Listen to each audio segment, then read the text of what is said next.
Welcome back, Wolfpack. Verlis here, and today we're in it for the long haul. I recommend you get some snacks, you make yourself comfy, you leave a like on the video, because we're going to be talking about everything in the Pokemon Let's Go Pikachu and Pokemon Let's Go Eevee Datamine. Now, the first thing you might be asking is, wait, didn't you already do like 7 videos on the Datamine? Why are you just doing a video on everything on top of that? That's because I still haven't covered everything. I did maybe 60% of the Datamine. There's just like little bits of information that are pretty cool, but didn't really fit into a video. And also the reason why I didn't make like one big video to begin with is because this information was pretty staggered. You know, I wanted to kind of cover it as news, but also if I did like say a 30-minute video and then 20 minutes in, that's when we're talking about catch combos or something, 90% of people aren't going to make it that far into the video, so then they're missing out on big information. So I really just want to take the most important parts of Datamine, give them their own video, and now that it seems like we have almost everything the day before launch, we're just going to go for it. You know, we're going to talk about everything. So this is just kind of like your podcast style, here forever, learn about Pokemon Let's Go,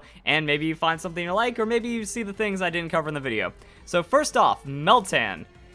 He's an interesting little guy, only a base stat total of 300, and yes, abilities are programmed into the game, they just don't work competitively. They're just not there when you try to activate them inside of the games. So it's mostly just there because there's a lot of legacy stuff. We'll see that as we go through this, but also every other Pokemon game. You know, there's things that are exclusive to previous generation games still inside of like Pokemon Sun and Moon. Like you can find, what is it, like a Relic Crown from the 5th generation, can't find anywhere in Sun and Moon, but the game data is still there. So they pretty much just kind of classify everything and then make it accessible or not. So now when we transition to 8th generation, Meltan, it's just going to have Magnet Pull already ready to go. But the base stat total, really low, and then when we get to Melmetal, we were expecting, like, because you look at Melmetal, this thing's a beast. It takes several hundred candies, it's like multiple Meltan combined in the lore, and it only has a base stat total of 600, which is on par with all of the other mythical Pokemon, has Iron Fist, probably synergizes with its unique move, and it doesn't have like a 100-100 split, very hit point, defense, physically oriented, and then the rest is not that great. You know, very low special defense, very low speed, can be exploited. Those 80 stat points are also worthless because Melmetal really isn't going to do anything special attack, so it's like a 520 base stat mythical Pokemon that takes a lot of work to get, and then Meltan, it's worse than Fion. They were talking about Green, so Green's going to be coming up, and then Pikachu and Eevee. So the mystery of our Pikachu and Eevee starter Pokemon has been solved. They do have a nice base stat total buff, and this is going to be interesting because Pikachu is the more sweepy type, and then Eevee is the more tanky type. But the thing is, through the story, Pikachu, I think, is better, because if you're in a 2-hit KO world, well, you outspeed, hit, take a hit, outspeed KO, Eevee is going to keep taking multiple hits over time. However, Eevee has multiple moves, and we're going to talk about that when we get there, because Pikachu only has like, I think, 3 exclusive moves, but Eevee ends up having 1 for each of its evolutions. Starting receiving Let's Go Pikachu and Eevee has all fixed IVs, flawless. When I saw that, I'm like, alright, this needs its own video, this needs to come out right now. So really, all you have to do is soft reset for the nature if you want to use it competitively, but this is madness, because you're getting a flawless 31 IV Pokemon with these stats. That effectively puts it on par with, you know, a fully evolved starter Pokemon that has middling IVs and stuff like that, but like, that's crazy. There's also a lot of attention to detail to the IVs of gift and encounter Pokemon that you find in this game. Pretty nuts. Also, they can't be shiny. I covered this in the first video, and that video was what, only like 10 minutes, 12 minutes long, and people didn't make it to like the 9-minute mark where I talk about this. So just kind of shows, you know, if you're just in it for all the information, then that's when you kind of find out about it. Also, haven't seen anything officially mentioned about the Rocket admins, but Archer appears to be involved in the story under Giovanni. Archer's interesting because he appears in Gold and Silver version, but then kind of comes back as an admin in Fire Red Leaf Green. So yeah, he was the executive from the radio tower, and then started getting more Fire Red Leaf Green, Heart Gold, Soul Silver. So one thing that we see with Let's Go is that it's kind of filling in the story after Red and Blue version. You know, there's the years that happen between Red and Blue, Gold and Silver, and then we get into the post game of Let's Go Pikachu and Eevee. We learn about where that was headed, which I think is pretty cool. So expanding on Kanto with this, there's none Datamine. That's where you're wrong, kiddo. Next up, we have a few move power changes. Now, what happened with the Pokemon Sun and Moon Datamine is I found like multiple, you know, Google Docs and spreadsheets and stuff like that had different buffs, nerfs, changes. So I don't know if this is all the nerfs or changes just yet, but there are some interesting ones. Mega Drain gets buffed up to 75 on that power, but the thing is, Giga Drain is a tutor move. So it seems like Mega Drain coming in as a TM, replacing Giga Drain with that 75 base power, kind of makes things really interesting. Absorb, just naturally buffed. Solar Beam and Sky Attack are massive, expensive, and weather is just not in Let's Go Pikachu and Eevee at all. Then we look at the Pokemon Learn sets, there's no Sunny Day, there's none of that accessible, so Solar Beam is effectively a 100 damage per turn grass move, and Sky Attack is a 100 damage per turn flying move. So if you actually survive long enough to get that setup, it still does an insane amount of damage. That's going to be a one-hit KO on most Pokemon, while also being the strongest moves in the game, but the 2 turns, so it's going to be a weird one-for-one kind of situation. Friendship you build with your Pokemon. Once again, when this came out, it's like, alright, have to make the video. The friendship you build with your Pokemon has a use beyond return and frustration. Higher friendship equals higher stats, plus 10% on all stats except hit points, and it looks like it factors for the base stats. That doesn't like also give you 10% to your effort values, candy values, awaken values, which we're going to talk about later. So yeah, you actually have to care about your Pokemon to make them stronger, and that's going to be like a little bit extra added to the competitive play, but that's a massive change, and Pokemon will never be the same again. So now we go to the exclusive moves of Eevee and Pikachu. So we have Zippy Zap, Splishy Splash, Floaty Fall, but then Eevee gets all the goods. Bouncy Bubble, Buzzy Buzz, Sizzly Slide, Glitzy Glow, Batty Bad, Sappy Seed, Freezy Frost, Sparkly Swirl, VV Volley, and Pika Papow. Those are like your kind of Z moves, so everyone gets that. And then Double Iron Bash. Like, these are all the new moves, and let's go. So nothing else that comes in, and then the Double Iron Bash is going to be for Melmetal. Now, another crazy thing about Eevee is that its special moves actually inflict statuses depending on what you're doing, or have an extra effect. Bouncy Bubble heals you, so it's a water type, you know, absorb move, but it has 90 power. That's kind of crazy. We can also see that Buzzy Buzz has an inflict of 1, so this is paralysis. So I have paralysis on the Splishy Splash, paralysis on the Buzzy Buzz, 100% chance for the Eevee, 30% chance on the Pikachu. So we have a move that does 90 power electric, always paralyzes, Sizzly Slide, always burns. That's going to make Eevee competitive right there. It tanks a hit, and then it guaranteed burns while doing damage. If you're actually like a 3-hit KO Pokemon with all of your tankiness investment, you can start laying down the status, little bits of damage, and then you can clean up with some kind of sweeper Pokemon after that. And since the other moves have special effects, maybe we're going to see that happen for some of the other ones as well, but also Eevee just kind of feeling like it has all of its evolutions, even though it can't evolve. Pika Papow, VV Volley, 1 power, move description, the more Eevee loves its trainer, the greater move's power, it never misses. So like a Z move, bypasses accuracy check, fun stuff like that. These stats are different from the regular Pikachu and Eevee you encounter in the game. These are a distinct form of species. So this is kind of going back to this right here, that the Pikachu and the Eevee, it's like a different species for your starter Pokemon. So we already knew about that the starter Pikachu and Eevee are going to have better stats. They can't evolve. They're kind of in a class of their own. In-game data exists for trading Cantonian form species for the associated Alolan form. Probably post-game, don't know where yet. So this is an example of when Kurt didn't really know all the information about Let's Go, because we already knew about this. This was announced with the Pokemon Go Park stuff, that you can actually transfer over Alolan Pokemon, and if you don't have Pokemon Go, don't worry, you can still get Alolan Pokemon inside the game. Might not be post-game, just speculating since range levels are pretty drastic. So now we can actually take a look at this. One of the things that didn't make it into my videos, but kind of shows how this ends up working out, because we have these trades and all the levels are all over the place. So 12, 27, 27, 25, 44, 44, 30, 38, 46, 16, Geodude, Executor, Marowak, Raichu, Grimer, Meowth, Diglett, Vulpix, Sandshrew, Rattata, and I think it's going to be the same IVs as the Pokemon you trade, because the other gift Pokemon and the other like static encounter Pokemon, they have either set IVs or guaranteed of 3 IVs. So what you can do is you can chain for these Pokemon and then you trade it over, and then you're pretty much good to go right there. Post-game gym leader rebattles are in. I'm super excited about that. Like, this is just one of those things where it's like returning features that fans have wanted from older Pokemon games, and then everything gets better. So we're going to have a difficulty in the post game, better training methods, potentially like money or awakened values, and that's going to be pretty crazy. Strongest trainer yet, Red, bonus green. So now we're getting to spoiler territory. Again, covered this in a video. Level 85s on Red. Man, that's going to be nuts. That Snorlax also looks just absolutely nasty to go up against. Toxic Protect, Rest, Body Slam. If you don't breed Gengar, that Snorlax is going to make you feel true pain.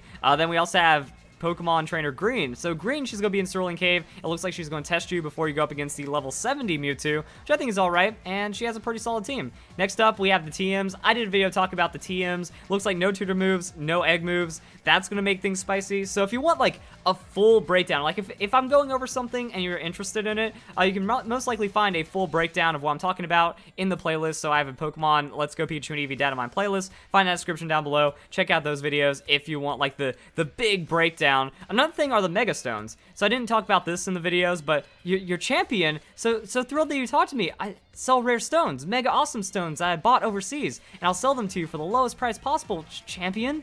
So you can actually buy your Mega Stones post-game like that, and it looks like it's just going to be for money. There's no battle facilities, there's no battle points, there's no extra shenanigans, there's no having to do like little mini quests or go around the region and talk to different people with different Pokemon to get different Mega Stones. You just buy what you want, and there's not that many of them, so you're good to go. Like there's benefits to the original 151. This is definitely its own video. The awakened values, when we can see that EVs now give 200 to a stat instead of just 63, and that applies after your 10% friendship. It counts as awakening, and then you can like do 200 on the candies, and there's awakening values and stuff like that. Now it's also shown in a Pokemon channel trailer that you can gain stats. So I guess that's awakened values from battling trainers. I'm wondering if those stronger post-game trainers start giving you like +1, +5 to stats, while also you have large, extra large candies, all kinds of crazy stuff like that. Props to Game Freak for leaving an original file name, so just kind of talking about how it's easier to data mine the stuff. The CP calculation, you know, kids game, we have these numbers determining things and how it breaks down. Cinnabar Island's lab and mansion are looking spiffy, and I will agree, that looks pretty nice. So I just kind of like it that we can see all the towns. They look nice. They really feel solid. The mansion's going to be really cool to explore. There's your gym. So not really much happened on Cinnabar Island. Usually that way, but it has good life to it, and everything just kind of fits in. Blue and champion rival rebattle teams, nice evolutions. So gym leader Blue. So the thing is, after you become champion, Blue takes over the gym leader as for the Viridian City for the refights, and then he's gonna have Tauros, Gyarados, Aerodactyl, Alakazam, Exeggutor, Charizard. The first time you face your rival to beat the game, looks like it's going to be slightly easier than Pokemon Red and Blue version, while also having lesser moves, but then for the rematch, going to be a bit stronger on the extra moves that you end up getting, so it goes from level 56 to level 66, all kinds of extra fun stuff added right there. Now with this, it makes me interested in how the money making is going to go, like Pokemon Trainer Red, Green, does Blue also give 5600? No, yeah, 5,600. So yeah, it seems like one of the highest ends you're going to get on the money is 5,600, but things are cheaper. Pokeballs are cheaper. Maybe lures aren't going to be like crazy expensive. The amount of farming for money, it's going to be interesting to see, but there's also those repeatable events. You go to Pewter City, that lady gives you Big Pearl. That's some good money for just spending a couple seconds right there. We don't have Happy Hour though. We don't have like these moves. We don't have the amulet coin as a held item, so we're not gonna be able to get like insane multiplicative levels of money, but maybe there's gonna be some extra farming that's involved and stuff like that. So I'm gonna see where that goes. There isn't a post-game region, no islands set to explore, so no Sevi Islands. And then going into the text dumps, met locations, items, move names, dumped for all languages available here. Just kind of shows us there's a thing called a max lore. And then kind of also shows us all the outdated, unused items and things like that. Like all the Z crystals are in, all the other items are in. It's just data, but it doesn't really have a purpose in Let's Go for the most part. And then Kurt making a note, they retain data from previous games. Most event met locations go unused, and added so that the game doesn't need to be updated in location for everything that's actually used. We saw this Pokemon Sun and Moon, like Pokemon Ultra Moon. I think it even had like, you know, Pokemon World Championships 2019 or 2020 Pokemon events and stuff like that. But then we get into some fun stuff. Like, I just love Let's Go. And this is why I love Let's Go, because it gets Pokemon. Meeting Bill is going to be one of the greatest things ever because we're going to be able to see it in 3D. This is why Pokemon Let's Go is a completely necessary game. Fire Red, Leaf Green, those games are over 10 years old. Heart Gold, Soul Silver, those games are pretty old as well. So, I mean, we're looking at it like this, and it's like, yeah, we're going to be able to live Kanto. We're going to be able to see it in 3D, which we never had an opportunity to do before. So, this being, you know, the 5th remake or whatever of Kanto doesn't really count when you have things like this that are happening that make it feel like a true Pokemon adventure. So, I love that. You can mark Pokemon as favorite, probably after you catch it, so you can know which ones are real legal to play with. So, it's like, yeah, this is my competitive of that Pokemon, and you're good to go. But I can't wait for the cutscenes, because what we saw from the Lavender Town trailer from the Pokemon Company is that encountering the Marowak Ghost is going to be pretty cool. That's probably going to be like another wild Pokemon battle. By the way, wild Pokemon battles, there's more than just legendary Pokemon. We have Snorlax, we have Voltorb, we have Electrode. I think that's pretty cool. Shiny rate, 1 in 4,000. So shiny Pokemon are confirmed. We've actually seen gameplay of shiny Pokemon just kind of popping up, but still 1 in 4,000. Shiny Charm is obtained from Game Director after completing the Pokedex, so at least that's set in stone. You can get Shiny Charm, make the odds a little better, but then we get into catch combos, and that makes things pretty crazy. But again, all 150 Pokemon isn't that bad. You know, a little bit of trading, a little bit of Pokemon Go, going out and catching everything. Like, just catch Pokemon. Just play Pokemon as it's intended, and you're going to love Let's Go, and you're going to be rewarded for it. Getting the Shiny Charm is accessible in this game. Getting competitive Pokemon is accessible in this game. Hacking's still going to be a massive problem, which I absolutely hate, and we're going to talk about that here in a bit. But the thing is, you know, at least it's not as much of a disadvantage. Someone, they just hack in a perfect Pokedex, they get the Shiny Charm, and a lot of people do that. Like, they say they're doing legitimate Shiny hunts, but then they actually just hacked in the Shiny Charm, so it's not legitimate. It's really sad. And then keep catching same species of Pokemon, you'll have a better chance of meeting a really strong one. If you keep going, you'll be more likely to run into shiny Pokemon. And it looks good. So we get 3 extra rolls, on top of the Shiny Charm's 3 extra rolls, so we get 7 shiny rolls for a chain of just 31. Now you have to catch the Pokemon and then encounter that next Pokemon and then catch it. So I wonder how that's going to go. I wonder if there's a timeout as well. Because some Pokemon, they only have a 5% chance of appearing. I think the lures are going to change that as well. That makes more, if they've already been confirmed, make rare Pokemon more likely to appear. So you use those lures, you get those Pokemon to appear. And I wonder if a chain means that Pokemon also becomes more slightly likely to appear as well. And if not, you know, is there a timeout? Do you have like 3 minutes to try to run around in circles until a Pokemon spawns, go to it, catch it, rinse, repeat, things are going to be good. So that's going to be interesting. And then also you get 5 IVs at just 21 chain, and then at 31 chain you get 6 IVs. So competitive Pokemon, just like that, and shiny competitive Pokemon are pretty likely as well. Clarification probably isn't rerolls, so yeah, like, it was listed as rerolls, but it's actually just rolls, so you're getting a lot of shiny rolls. And here's the hacking. So people are saying, yo, Verlisify, do a video on how they're already injecting things in. No, editing wild encounter tables is easy. New editing tools in the future, more info tomorrow. So this is just going to make like, I don't understand why anyone likes or enjoys randomizers, because they're all scams. Every randomizer is not random, it's preset, so that way it can look as flashy as possible. Getting legendary Pokemon as often as people do isn't a thing. All these crazy things that happen aren't really crazy, so I mean, this is effectively going to be it. You just kind of throw Mewtwo in the grass, you throw Dragonite in the grass, making static encounters and all kinds of stuff like that. So just know that. Just know that if you see a randomizer for Pokemon Let's Go, Pikachu, and Eevee, it's not going to be random because you can set your own tables. And it's like, oh my goodness, look at this Gyarados popping up in Viridian Forest. Nah, it's all a scam, but it also shows how the hacking has already begun, and then just hacking competitive Pokemon. It's going to happen, which sucks. Here we have a little bit of a slideshow of all the towns, so I guess it's when you like select it through flying, you know, it just kind of gives you a little portrait of where you're going. I think it's pretty cool. Seeing all of Viridian City is kind of nice. Pewter City, we've seen most of that by now. That's going to be interesting. Yeah, we're just kind of going through it. So Cerulean City, that's fun. We get to see how the bike shop works. Lavender Town, so good. Lavender Town from the trailer is just amazing. Vermilion City. Oh, wow, Celadon City is looking cool. I haven't watched all this video yet, so I'm just kind of like live reacting a bit. Yeah, that's kind of cool. Oh, wait, do we see Saffron City? No, we just go to League. All right, so we don't have Saffron City. Dang. Okay, but, oh, wait, there it is. Cool. That's classic. That feels right. You got Silphco in the center. You have the bordering houses and marts and little areas to go into. So, I mean, like, this is just great looking. So now we're going into the stationary gift encounters. This goes with the extra wild battles. Articuno, Zapdos, Moltres, Mewtwo, Snorlax, Voltorb, Electro. All these Pokemon you will be able to battle, and then you get a chance to capture them, and they have guaranteed 3 IVs. Also, we can see some of the IV layouts right here of the Pokemon. So your starters are all 31. The Magikarp that you buy from the salesman, actually pretty strong. 31 on attack, 30 on the hit points. Lapras, Hitmonlee. So these guys are going to need to be hyper trained. Kabutops, Ammonite, Aerodactyl, they soft reset at 3 IVs. Then the other ones that you receive, it's going to be that way. You can get Persian and Arcanine as well. So there we go. Trainer tips. All Pokemon are unique. Even Pokemon same species and level grow at different rates, which add up in time. Probably just talking about how IVs and stuff work. Teleport is -6 priority. Now, Teleport is a TM, so you have, like, accessibility of potentially teaching it to a Pokemon and then getting out of a cave or something, but, like, we have Ally Swap at +1 priority if you need that, so I don't know what Teleport is doing at all. Chansey learns it via TM. Cool. This is interesting. You can turn on an option to skip cutscenes. So, replays of the game are going to be just quick because you can go and go through those cutscenes. Also, speedruns are probably going to benefit from that as well. Megahorn users...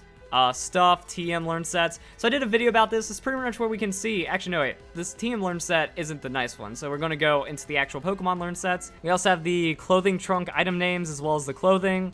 Certain rare Pokemon species are available in the wild, but we don't know how to get them. So yeah, like you can catch Bulbasaur in Viridian Forest. We've seen that. Also, level 20 Charmander in Rock Tunnel, but we don't know how to encounter them just yet. So Caphotix, he's still trying to dig for those encounter tables, but we already have all the other encounter tables, which I've done a video on. Looks like every Pokemon you obtain has a unique height and weight multiplier value, plus minus 40% height, plus minus 20% weight, scaled models. So again, it makes everything feel a bit more unique. It makes everything feel a bit more alive in the Pokemon world. Capture rewards. This was a big video for me because depending on how many Pokemon you capture, you actually get better and better rewards to where it's 1 in 5 chance of getting rare candy, golden pineapple berries, Raz, all these golden berries all over the place. It also scales pretty well, so every Pokemon that you catch benefits your game. Everything you do benefits what happens in the game, and I think that's just awesome. Also, it said that like Nuzlocke might be a little weird because you have to catch 50 Pokemon as one of the gym requirements. So again, just play the game and you're naturally rewarded. Also, I think that's going to be pretty cool for speedruns. You kind of have to route it into making sure you have that 50th Pokemon to be able to battle that certain gym, which I think is fair, not handholdy or limiting in any way. Just kind of like, hey, play the game, enjoy what we've created, enjoy Pokemon, and for some reason, people are upset about enjoying Pokemon these days. I don't get it. Yeah, there's multiple tables you can get random loot from. Game decides which table you use based on the total amount of captures you have made.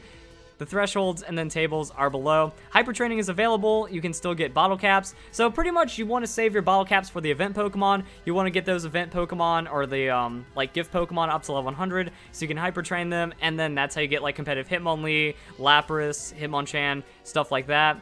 Just kind of showing off Shiny, Meltan. Now, from the network traffic and data mines of Pokemon Go, we roughly know what Meltan and Melmetal look like shiny, but he's a big boy. So there we go. Now we go into the wild Pokemon encounters right here.